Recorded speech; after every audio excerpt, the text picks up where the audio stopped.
हिदायत कामिला से नवाज दे। ऐ मौला करीम डॉक्टर साहब के हाथ में शिफा अता फरमा। ऐ मौला करीम मौत से पहले डॉक्टर साहब को ऐ मौला करीम हिदायत से नवाज दे। ऐ मौला करीम हम सब हिदायत के मोहताज है। ऐ मौला करीम तेरे हबीब ने फरमाया मौत के आखिरी सांस तक हर मुसलमान हर इंसान हिदायत का मोहताज है। ऐ अल्लाह हम सब को हिदायत अता फरमा। ऐ अल्लाह हमको सीधे रास्ते पर चलने वाला बना, गलत रास्तों से हम सब की हिफाजत फरमा। ऐ मौला करीम ये काम हमारे छम्मू भाई क्या करते थे अब्दुर्रहमान साहब, ऐ अल्लाह उनकी भी मग़फ़िरत फरमा। ऐ अल्लाह उनकी भी मग़फ़िरत फरमा। जितने हजरात हैं मौला करीम जोड़ का काम करते हैं, जिहाद का काम करते हैं, रोज़दार के इफ्तार कराते हैं, ऐ अल्लाह इन सबको बेहतरीन बदला अता फरमा, दुनिया आखिरत में बेहतरीन बदला अता फरमा। ऐ मौला करीम हमारे हाजी ईसा खान साहब की उम्र में बरकत अता फरमा। ऐ अल्लाह उन्हें भी शिफाए कामिला अता फरमा। ऐ मौला करीम हमारे शहर मुक़द्दस से हाथ के उंगलियां मिले हुए हैं। ऐ मौला करीम इसके जरिए से बगैर हाथ की उंगलियां मिले बगैर हम कोई काम नहीं कर सकते। ऐसा ही हम सारे समाज के मिले बगैर कोई हमारा विकास नहीं हो सकता।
दो चीज़ें बहुत ज़्यादा पसंद हैं। एक तो अल्लाह के नबी जो हमारे नबी प्रेषित मोहम्मद सल्लल्लाहु अलैहि वसल्लम हैं, उनसे पूछा गया कि इस्लाम में सबसे अच्छा अमल कौन सा है, सबसे बड़ा अमल कौन सा है, सबसे उम्दा और बेस्ट अमल कौन सा है, जिसको करने से इस्लाम का बहुत बोलबाला होगा और इस्लाम की हक़ानियत सामने होगी, सबसे ऊंचा अमल कौन सा है। तो अल्लाह के नबी मोहम्मद सल्लल्लाहु अलैहि वसल्लम ने फरमाया कि एक दूसरे को आदाब कहो, एक दूसरे को सलाम कहो और एक दूसरे को खाना खिलाओ। यानी दो चीज़ फरमाई इस्लाम में सबसे ऊंचा अमल, एक दूसरे को अदब करो, सलाम के माने आते एक दूसरे को रिस्पांस दो और दूसरे को जो है तो खाना खिलाओ। हो सकता हूँ बहुत सारी चीज़ें बता सकते थे मोहम्मद सल्लल्लाहु अलैहि वसल्लम, नमाज पढ़ो, हज करो, लेकिन कोई इसकी बात नहीं फरमाई, लेकिन दो बातें फरमाई कि सलाम करना और एक दूसरे को खाना खिलाना। अब यहाँ पर हमारे लिए सामने एक साफ जाहिर है, तो खाना खिलाने का जब इस्तेमाल फरमाया तो यहाँ पर ये लफ्ज़ अल्लाह के नबी मोहम्मद सल्लल्लाहु अलैहि वसल्लम ने आज से 1500 साल पहले ये बात नहीं फरमाई थी अपने मानने वालों को, बल्कि ये फरमाया था कि खाना खिलाओ। यहाँ खाना के लफ्ज़ जो है अरबी में आता था अतइमु ताम, यानी खाना खिलाओ। यहाँ फरमाया अत्तामु लिल मुस्लिमीन फ़क़त, अरबी के लैंग्वेज में ये नहीं फरमाया कि तुम सिर्फ खाना खिलाओ सिर्फ मुसलमान, ऐसा नहीं फरमाया, बल्कि ये उमूम और ख़ास सबके लिए फरमा दिया कि खाना खिलाओ, ये आम लफ्ज़ के मतलब। तो इस्लाम के सबसे अच्छे जो अमल है, एक से सलाम करना, दूसरे खाना खिलाना। तो फरमाया अल्लाह के नबी पाक सल्लल्लाहु अलैहि वसल्लम, आज रमज़ान का मुक़द्दस महीना है, अल्लाह के नबी ने फरमाया मोहम्मद सल्लल्लाहु अलैहि वसल्लम ने रोज़ेदार की इफ्तार के वक्त दुआ कबूल होती है।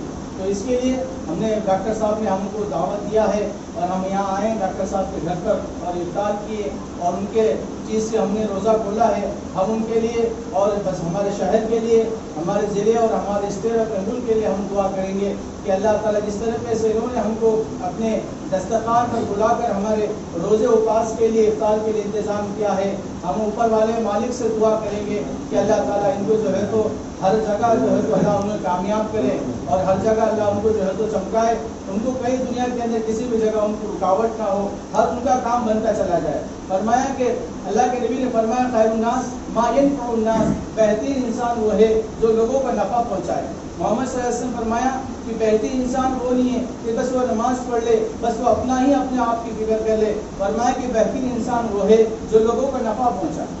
नफ़ा चाहे छोटा हो चाहे नफ़ा बड़ा हो, अपनी हैसियत के मुताबिक एक दूसरे को नफ़ा पहुँचाना सबसे इंसान अच्छा इंसान मोहम्मद सल्लल्लाहु अलैहि वसल्लम फरमाया।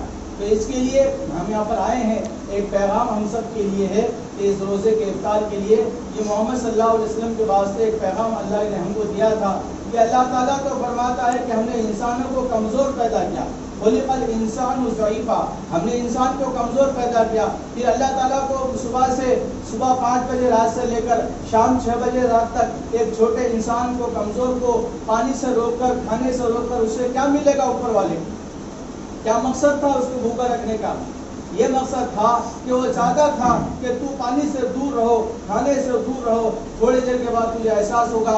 बहुत सारे लोग दुनिया के अंदर ऐसे भी होंगे जो पानी के लिए तरस रहे होंगे, बहुत सारे इंसान ऐसे होंगे जो खाने के लिए तरस रहे होंगे। तुझे इस बात का एहसास होगा कि बहुत सारे गरीबों का क्या हाल गुजर रहा होगा। गरीबों का एहसास तुझे हो जाए, तू मालदार है लेकिन तू मेरा हुक्म पूरा कर रहा है, सब कुछ है इसलिए नहीं खा रहा, लेकिन कुछ तो ऐसे हैं कुछ नहीं है इसलिए नहीं खा रहे। तो इंसान को एहसास पैदा हो जाए, इसलिए ऊपर वाले ने जो रोज़ा रखा है लअल्लकुम तत्तकून, ताकि तुम्हारे अंदर तक़वा पैदा हो जाए। तक़वा कहते हैं अल्लाह से डरना, सच्चाई पर जमे रहना और हर एक का हक अदा करना, इसे तक़वा कहते हैं। ऊपर वाले ने रोज़ा इसलिए दिया है कि हम सब का हक अदा करने वाले बन जाए।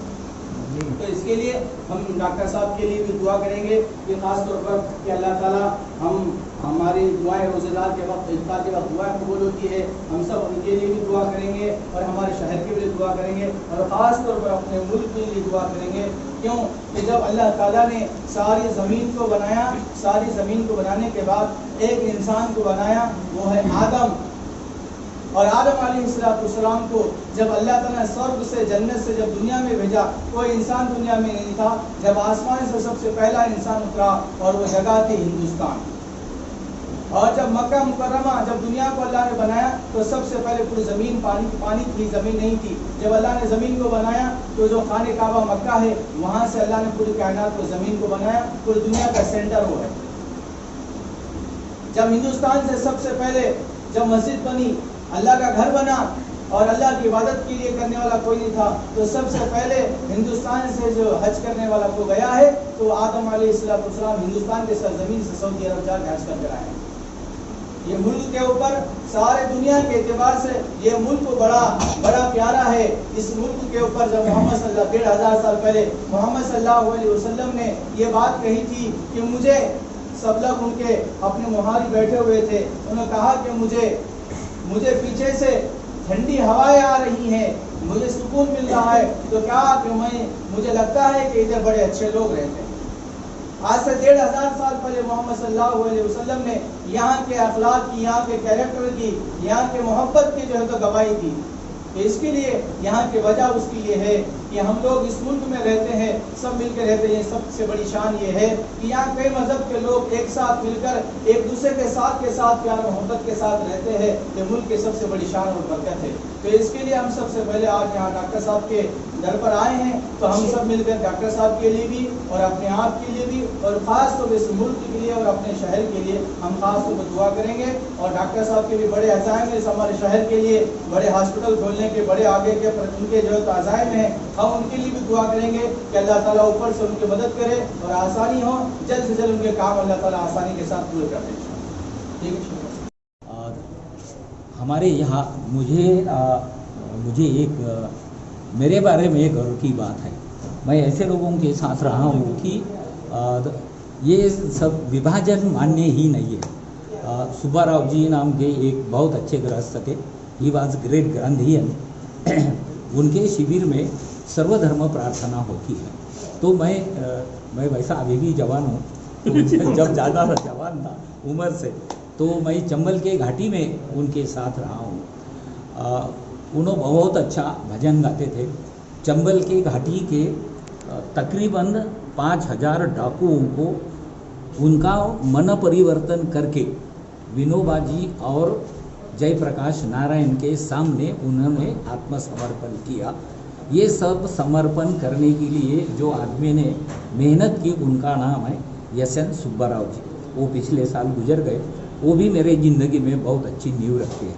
तो उनके शिविर में हर दिन सर्वधर्म प्रार्थना होती है। अच्छा। मैं जब किनवट में आया और अस्पताल खोला तब से हमारे यहाँ भी हर दिन 6 बजे सर्वधर्म प्रार्थना होती है। वाह। लेकिन वो बहुत लंबी होती है, 15-20 मिनट। आप पेशेंट लेके आते, अरे ये कितना देर तक चलेगा बोलते, तो मैं बोलता हूँ कि हमारे नमाज का वक्त है, तो लोग चुपचाप बैठ जाते। फिर मैंने सोचा कि इतनी लंबी नहीं चलना, तो हर दिन एक धर्म। तो सोमवार को यहूदी धर्म होता है। अच्छा। मंगलवार को दूसरा धर्म होता है। हाँ। बुधवार को बौद्ध धर्म होता है। अच्छा। एक दिन बुधवार की प्रार्थना चल रही थी। हाँ। बुद्धम शरणम गच्छामि। बाहर 2 डॉक्टर मुझे मिलने आए। अच्छा। वो नान बौद्ध थे। वो बोले, अरे डॉक्टर साहब तो बौद्ध नहीं है, लेकिन बुद्धम शरणम गच्छामि कैसा चला? तो मेरी जात भी गांव के लोगों को मालूम नहीं। जब इलेक्शन आ गया तब मालूम हो गई कि मैं ओबीसी हूँ और इनका सगा। तो जब सुब्बाराव जी कुछ साल के बाद यहाँ मैंने उनको बुलाया, यहाँ 2-3 बार मैंने राष्ट्रीय एकात्मता का शिविर दिया। दवाखाने में आए, शाम के प्रार्थना में बैठे, उन्होंने एक भजन गाया, वैष्णव जन तो तेरे कहिए। और वो बोले कि अशोक भाई आपने प्रार्थना शुरू रखी है, बहुत अच्छी बात है। बोला हमारी हर दिन की शाम होती है। दूसरे दिन शिविर में उन्होंने, जो शिविर में 28 राज्य के नौजवान थे, लड़के लड़कियाँ, तकरीबन 350-400 लोग थे। मैं भी देख रहा हूँ, नगर पालिका में आया। तो उन्होंने ये बात कही कि हम अपने घर जाके क्या करेंगे, तो कम से कम सर्वधर्म प्रार्थना हर मोहल्ले में, गली में होना चाहिए, और वो जरूर होना चाहिए। यदि दवाखाने में सर्वधर्म प्रार्थना होती है तो मोहल्ले में क्यों नहीं होती? तो मुझे लगता है कि अपनी ज़िंदगी का मकसद यही है। और मुझे बहुत अच्छा लगा कि हम जो रास्ते से जा रहे हैं, हमारे अड़ोस पड़ोस में ये सब भाई बहन है, तो उधर बहुत अच्छे बड़े बने कि हमारे घर में आते हैं। शीरखुरमा तो दूर दूर से आता है। तो दिवाली क्यों जाना नहीं चाहिए और इफ्तार पार्टी क्यों नहीं करनी चाहिए? तो ये तो अपने देश की परंपरा है, उसको आगे लेके जाना यही हमारा कर्तव्य है। तो ये बहुत बड़े गर्व की बात है मेरे लिए कि सर्वधर्म प्रार्थना होती है और यहाँ आप सब लोग आते हैं, तो बहुत अच्छा लगता है। और ये सब बच्चे यहाँ नमाज होता है, हम शांति से बैठते, आप ऐसा करते, हम ऐसा करते, इतना ही फर्क नहीं है। Thank you. आज जो साने गुरुजी रुग्णालय इनकी तरफ से इफ्तार पार्टी रखी गई है, इसके बारे में बताइए डॉक्टर साहब। ज़्यादा क्या बताने की ज़रूरत है। जब हम एक गांव में रहते हैं, एक देश में रहते हैं, तो एक दूसरे के धर्म का हमने सम्मान रखना चाहिए, यही एक धागा उसमें है। आप लोग दिवाली में शामिल होते हो, पूरन पूरी खाते हो, पटाखे फोड़ते हो, तो हिंदू लोगों ने भी ये, और ये कुछ नई बात नहीं है, अपने देश में तो ये वर्षों से, सालों से, सदियों से चलते आ रहा है। हालात ऐसे हैं कि अभी ये इसको बढ़ावा देना बहुत ज़रूरी है, और मुझे लगता है कि ये तो काफ़ी दिनों से शुरू है, तकरीबन 10-15 साल हो गए हम ये पार्टी का। आपको क्या लगता है कि राजनीति वाले हिंदू मुस्लिम कर रहे हैं समझो? तो जैसा अभी देखने में आया डॉक्टर साहब कि यहाँ पर आप हर साल इन्ना भाई हो गए, संजू भाई हो गए, इमरान भाई हो गए, हमारे शम्मू भाई के फर्जंद नदीम भाई हो गए, अजीम भाई हो गए, ये सब आपको हेल्प करते हैं और आप खुशी खुशी इसका प्रोग्राम अटेंड करते हैं। नहीं, सही मायने में तो ये है कि साने गुरुजी रुग्णालय यानी डॉक्टर बेलखोड़े अकेला नहीं है, नहीं तो हम सब लोग साथ ग्रुप है। हाँ। आप गुरुजी है, मिलिंद सर पे है, व्यवहारे सर है, किशन राव सर थे, छम्मू भाई थे, और इन्हों तो पड़ोसी है। हाँ।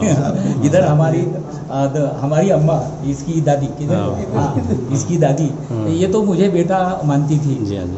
इनकी माँ, उन्होंने बोला था कि मुझे कंधा देने दो। तो ये सब बातें ऐसे है कि सामाजिक एकोपात जिसको बोलते हैं, ये तो हमारे घर का संस्कार है। हर एक के घर में संस्कार होते हैं। मेरे घर में गाडगे महाराज का मुकाम हुआ था। अच्छा। मेरे चाचा अभी साथ में, काका इकडे, गाडगे महाराज का मुकाम हुआ था। मैं थोड़ा कम नसीब था तो मैं देर से पैदा हुआ। अच्छा। 1952 में हमारे घर में 2 दिन मुकाम था। हमारे घर में हमारे पिताजी पेटी बजाया करते थे, कीर्तन में थे, वारकरी संप्रदाय। अच्छा। ये हर धर्म का एक, कोई धर्म दूसरे धर्म से झगड़ा करो ऐसा नहीं बोलता। जो धार्मिक है वो सचमुच धार्मिक है। अच्छा। तो हमारे घर में वारकरी संप्रदाय का, ये मुझे तो हरिपाठ पूरा आता है, मुझे सत्यनारायण की कथा भी आती है। ये सब और ज़िंदगी में अच्छे लोग मिले, पन्नालाल जी सुराना मिले, बाबा हमटे मिले, गोराजी थत्ते मिले, मुबर शाह मिले, और ये देश मुझे घूमने को मिला। तो मुझे ऐसा लगता है कि हमारा बर्ताव ऐसा हो कि जिसमें सामाजिक सलोखा बनाए रखे, समाज में अच्छा संदेश जाए। वो कौन सा मियाँ बीवी के झगड़े हो या घर का तुम्हारा बर्ताव हो। तो सानी गुरुजी रुग्णालय परिवार में आप सभी लोग हैं। व्यवहार सर अभी नहीं, उनके पिताजी गुजर गए। इस समय में छम्मू भाई का याद तो बहुत आती है, किशन राव सर की याद आती है। वो 2 दिन पहले से ही तैयारी करते थे। अभी तो हिना भाई ने ये सब, हिना भाई सवेरे क्या बोले, डॉक्टर साहब सब तैयारी होने के बाद आए तो भी चलता। मैं बोला कब आओ, तो बोले 6:05 को आओ। तो ये एक इवेंट नहीं समझता ना, ये सामाजिक सलोखा और ये रखने का एक कृतिशील जिसको बोलेंगे कि भाई बहुत लोग बोलते हैं कि हमारे यहाँ के नमाज पढ़े वगैरह, वो बातें सब अलग है। राजनीति के बारे में मैं बात नहीं करना चाहता, लेकिन हर आदमी, हर इंसान अपन मोहल्ले में, अपने गांव में प्यार से रहते ही है। जो कुछ भी लोग करते हैं वो बिगाड़ने वाली बात करते हैं। तो ये बिगाड़ने वाले बात को कहाँ तो भी रुकवाना आना चाहिए। इसलिए इसका इम्पोर्टेंस मुझे लगता है, दूसरा कुछ नहीं। और दिवाली मनाते वैसा ये भी ज़्यादा कुछ करने का नहीं, एक दिन बुलाने का है। और यहाँ नमाज होता है, इसका मुझे बहुत अच्छा, खुशी महसूस, बहुत गर्व है। पहले साल तो कुछ नहीं हो सका था, तो ऐन वक्त पर छम्मू भाई को भेजे ईसा खान साहब ने, और वो मंगाए चद्दर रखी है, पानी चालू था। हाँ, तो अभी तो सब तैयारी से आ जाते हैं। तो मेरे और सब परिवार की खुशी की बात है। हमारी छोटी लड़कियाँ भी इधर बैठी थी हमारे साथ। तो ये एक हर जगह होना चाहिए, और होता भी है। बिगाड़ने वाले लोग बहुत कम है। हम एक दूसरे से इतने प्यार से रहते, मोहब्बत से रहते। आप हमारी न्यूज़ देते, आप बच्चों को पढ़ाते, इनके दुकान से कुछ तो ये तो ज़िंदगी का सिलसिला है कि हर एक आदमी दूसरों को मदद करता ही है। और मैं मदद करता हूँ, भाई कुछ तो करो, ऐसी करने की कोई ज़रूरत नहीं। ये अपने आप होता ही है, अपने देश में ऐसा है। इसलिए बहुत लोगों को अपने देश पर ये है और गर्व भी है। तो मुझे लगता है कि ये सीधे तरीके से जाना चाहिए, हो जाता है। और ये करना यानी बहुत बड़ी बात नहीं मुझे लगता, लेकिन इससे एक अच्छा संदेश जाता है कि सानी गुरुजी रुग्णालय में इफ्तार पार्टी हुई, तो कुछ लोगों हरी इफ्तार पार्टी सानी गुरुजी रुग्णालय में, तो वो अपनी सोच से सोचता है, लेकिन उसके दिल में आता है कि अरे ऐसा कुछ होता है तो बहुत अच्छी बात है। मुझे लगता है कि इसको पॉजिटिव सेंस में आप लेके, और रोज़ा के बाद जो ये तो धार्मिक भावना है, हर एक की दिल की भावना है। कोई पंढरपुर को जाता है, कोई हज को जाता है, इतना ही फर्क है। तो इससे जो आदमी खुद की हिफाजत करता है, खुद का सम्मान करता है, वही आदमी दूसरों का सम्मान कर सकता है। जो अपने धर्म को अच्छा पालता है वही दूसरे धर्म को सम्मान कर सकता है। इतनी सीधी। Thank you. तो ज़्यादा कुछ बोलने का नहीं। मराठीत सांगा कसं काय झालं हे आपलं निवेदन। और सानी गुरुजी हॉस्पिटल हमारे अशोक बिलगुड़े सर, इनके पास पिछले 8-10 सालों से इफ्तार पार्टी का आयोजन किया जाता है। डॉक्टर साहब सभी समाज के लोगों को बुलाकर यहाँ पर इफ्तार पार्टी रखते हैं। ये हमें दिल से बहुत अच्छा लगता है कि डॉक्टर साहब होते हुए भी, नॉन मुस्लिम होते हुए भी मुस्लिम भाइयों को अपनापन बता के जो भारत की संस्कृति है, भाईचारा है, सर्वधर्म समभाव, इसका ये जो प्रतीक है हिंदुस्तान, उसको साथ में लेकर चल रहे हैं डॉक्टर साहब। हमें गर्व है डॉक्टर साहब पर कि किनवट में हमें ऐसा भी डॉक्टर मिला है। डॉक्टर साहब औरंगाबाद मुंबई लेवल के डॉक्टर है, लेकिन किनवट में रहकर, अकेले रहकर आदिवासी विभाग में काम कर रहे हैं यहाँ पर, और बड़ा हॉस्पिटल भी खोल रहे हैं अभी। यहाँ पर नमाज भी अदा होती है, सर्व धर्म के लोग आते हैं यहाँ पर। इस बात का हमें बहुत गर्व है डॉक्टर साहब। Thank you.